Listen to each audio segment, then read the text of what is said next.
As the human species expands, the fate of other animal species is often impacted negatively. But you knew that.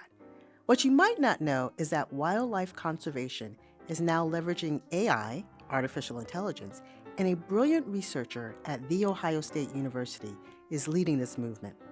Tanya Berger-Wolf is a professor of computer science and engineering, electrical and computer engineering, and evolution, ecology, and organismal biology here at Ohio State. She is also the director of the Translational Data Analytics Institute. Recently, she was awarded an NSF $15 million grant to establish a new Harnessing Data Revolution Institute, founding a new field of study, Imageomics. As a computational ecologist, her research is at the unique intersection of computer science, wildlife biology, and social sciences. She creates computational solutions to address questions such as how environmental factors affect the behavior of social animals, humans included. Tanya, it's a pleasure to have you. Thanks for joining us. Thank you for having me. It's a pleasure to be here. So, first off, there was a lot of words that I'm sure our audience has no clue what they mean. First one we're going to go through is, what is a computational ecologist? So my sources tell me that you might have coined this term.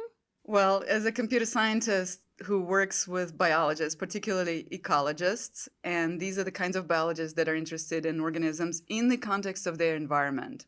And I work mostly with behavioral ecologists, so they're interested in the behavior of organisms in the context of their environment. And so when I started in 2002, it was the boom of computational biology. This is the height of the Human Genome Project, which, by the way, was just sequenced, finally announced a few months ago. But that was molecular biology.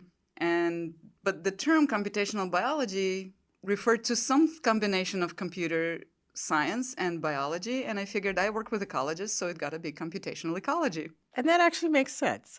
Okay, so we're going on to another term, wildlife conservation. And I mentioned in the opening that wildlife conservation needs AI and data analytics. So can you walk us through what this means and how do we think about AI and data science, data analytics in this domain?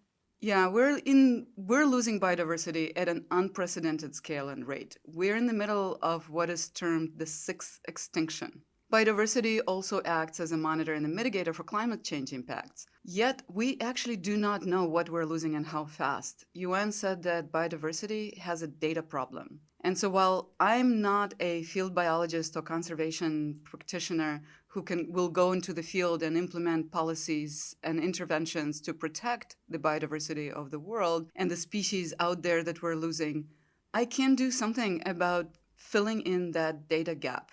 We need data method solutions at a different scale and a different rate than ever before. And AI has an opportunity to contribute to the change in the solutions needed. Images are by far the most abundant and readily available source of data about pretty much anything from what you had for lunch to what's in your backyard or on a safari ride or a whale watching tour.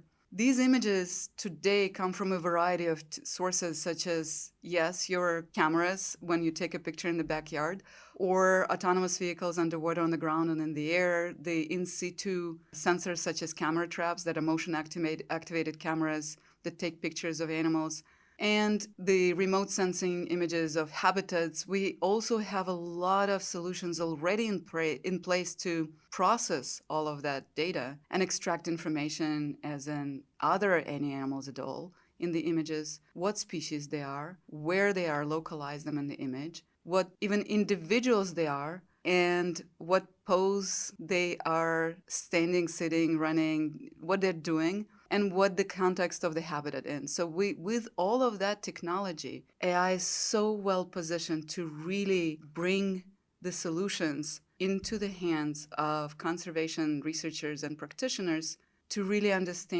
not only understand the biodiversity, the abundance of species, the composition, the shifting ranges and habitats, but also to understand what impact do our policies make, if any, to protect the biodiversity. Okay, so you mentioned biodiversity and then the images. So, an AI. Does that mean that's the definition of imageomics? Or is it something else? That's a great question. AI for conservation from images is the translational aspect of foundational research in machine learning computer vision for biology. That broader field of science of extracting biological information from images, such as biological traits, the phenotype, that's imageomics. Like genomics before, which is extracting biological information from sequences using quantitative approaches, imageomics is extracting biological information from images using quantitative approaches. What better than machine learning and AI? Beautiful. Okay, so we're going to still talk about images and photos. I know I've seen photos of you in the field on safari conducting research. And so I guess my question is, why is it important for you to see your research subjects firsthand? And then second, maybe a funny or it could be a scary story of one of your adventures doing research in the field. I am a city girl. I grew up in cities all my life, and I'm not the kind to get into the dusty, dirty, grassy, full of insects and unfamiliar animals environment. The biologists that I worked with tried to convince me for a long time that I should really go and see my data. My husband, who is an ecologist, took me on field walks and trips and told me beautiful stories of industrial spiders and shy flowers, and I loved him for it, but it was nice to return to a very nice urban environment. It took biologists 3 years to convince me to go into the field because my data, I was claiming, looks beautiful in a CSV file on my computer screen. But once I got out there, and it was in Kenya in 2008, and saw the animals in the context of their environment, all the assumptions, the way that the questions were framed, the way that the biologists were taking the approach to answering them finally made sense. Not only that, it really opened in my mind the possibility of asking new questions and going beyond what the specific ways that biologists were approaching data collection and extracting insight from that data, and really thinking of how can we get the data to answer the questions that biologists really want to ask, and maybe expand the option of what they can be asking in the first place. You know, at the beginning of the 20th century, Henri Poincaré published a beautiful little book called Science and Method, which establishes what we call today the scientific method. And he finishes it with this quote saying that the scientific method consists in observation and experiment. If the scientist had an infinity of time at his disposal, it would be sufficient to say to him, look and look carefully. But since he has no time to look at everything, and above all to look carefully, and, something I tell my students all the time, since it is better not to look at all than to look carelessly, he is forced to make a selection. The first question then is to know how to make this selection. And I would say that technology and computer science do not change the scientific method. Fundamentally, it is still about the observation and experiment. What technology and computer science bring to the table is the ability to look at more things more carefully. And so we enable scientists to look at more things by bringing more data sources, more modalities of data. The microscope allowed scientists to zoom in at scales that they couldn't before, and the telescope expanded the reach of our eyes and observation ability. And computational approaches, really extracting that information from all of that data, that's what allows scientists to look more carefully and hopefully ask new questions. So seeing your data in context is actually important. It really opens up how we think about asking questions. But it also brings in many funny situations, particularly for a city girl like me. For the first time in Kenya, I thought I was very prepared with my phone, my camera, my glasses, and a flashlight, which I left on the side table right outside of the mosquito net. So when I heard all kinds of sounds during the night, from a roaring lion and a laughing hyena to something running around the place where I was staying, the room, I could not reach for my flashlight the first time. So the next night, I was very wise. I put everything on the pillow next to me. I was super prepared with a flashlight and everything lying beside me. And I already knew that sounds like a pigeon on steroids. That's a hyena. And I was ready to go to sleep. But before I go to sleep, I decided to read a little bit. As I'm reading, on my book, there is a little insect that lands on the page. I'm about to brush it off, and it jumped right as I'm about to touch it. And the only insect that I know that jumps like this is a flea. And I'm like, oh my God, no, no, no, no, no, no, no, no. Of all the things that could be happening here in Kenya, in the bed that I'm sitting, there are fleas. And then I'm noticing there are more of them on the sheet. And I lift my head and I see them on the roof of the mosquito net. I feel things crawling across my skin because this is exactly the type of thing that I was afraid of. I'm like, no, this is it. I'm leaving tomorrow for Chicago. On the first flight, I'm out of here. And then I collect my things. I put on a hoodie. I'm like wrapped up everywhere in just my nose sticking out with a flashlight because electricity goes out, sitting on a chair up against the wall away from the bed. And as I'm leaning up close to the wall, I feel a sound, and then you smell, and then you really know that there are elephants passing up right next to the place I'm staying, brushing against the wall, less than a foot from me. And somehow that was so comforting that there's this big animal right there that I'm actually not afraid of because I'm protected, sitting inside with the bars on the window. They can do absolutely nothing to me. And I'm terrified of this little tiny insect in my bed. And I started laughing. I still didn't go to sleep. Told everybody that story in the morning. Everybody laughed. I'm like, why are you laughing? There are fleas in my bed. I want them cleaned now. They're like, no. Those are grass flies. They hatch every now and then in the grass roof that covers your room, and they fall on your bed. They're completely harmless. I'm like, nobody told me? Oh, that's a cute story. So, thinking about you being in the field, and I love the fact that you define the scientific method, observation, and empowerment and experimentation. So, one of the things you mentioned was that you tell your students it's better not to look at all than to look carelessly. So, you mentioned students. So, I'm going to ask the next question, which is about students. So, we all know that engineering research drives innovation, humanitarian solutions, and economic growth. But what I also love about it is it has this ability to involve students in experiential learning. And you being in Kenya, that's a form of experiential learning. So tell me how students are involved in the new institute. Students are the core and the future of the Institute. We call our students and postdocs next gens, next generation.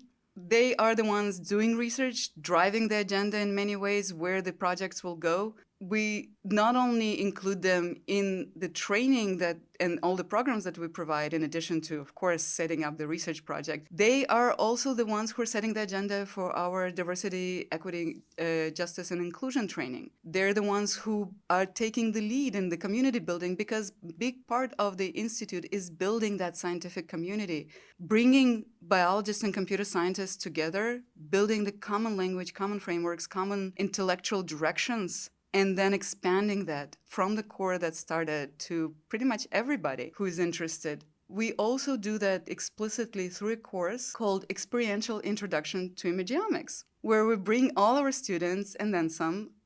This year, we tried it for the first time. It's a year-long course for students across 8 institutions, including in Europe, taught by faculty from 5 universities. It starts in the fall. We give the students the background both in biology and computer science, with some little hands-on projects, so they gain literacy in talking to each other and in thinking about sort of interdisciplinary way with the right foundation. And then we take them to Kenya for 3 weeks, where they work together on projects. We tell them the projects should be interdisciplinary. Neither one of you should be able to do it on your own. You have to work in teams. You have to work together. This is a very quick iteration, kind of collect data, quick analysis, see if it works, adjust the methodology, keep going. And over the course of the spring semester, they finish up the projects. And last week and this week, they are presenting the finished projects. Many of them are becoming PhD dissertation topics and leading to publications already. This is fantastic to see them. We ask computer scientists and biologists, what do you learn? What is the biggest takeaway from the course? The computer scientists inevitably say that they gain respect for data. And biologists say that this opened up how they think about doing research and asking questions, which is exactly what we want. And all of them say that this has changed their life. What better impact can an educator hope for? So you are building up the scientific community, one student at a time. 15, 30, hopefully.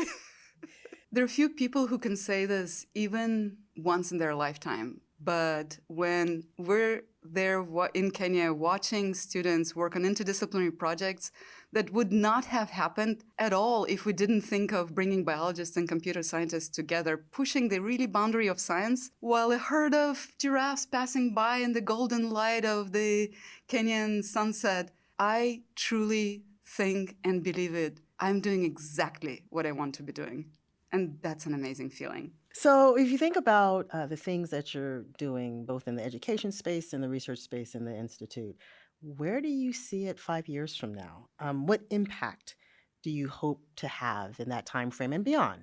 We're ambitious. We do hope that we establish a whole new field of science and Imageomics becomes a household name, or at least a name among the scientific households. And we do hope that it will lead to new discoveries, finding new traits, understanding evolution from different perspectives, because this approach can really help humans see what they could not see, either because we physically could not see this, or because our minds are biased towards what we consider important. We may completely miss the traits that are evolutionarily important, but did not develop for our senses. We want to enable scientists to see more things and to look at them more carefully so they can ask new questions and find really, truly the insight that gives us that bit of discovery of understanding the world around us. We also want to translate that into actionable AI for biodiversity conservation, where AI can accelerate, scale, and enable conservation at a rate and scale across time, space, and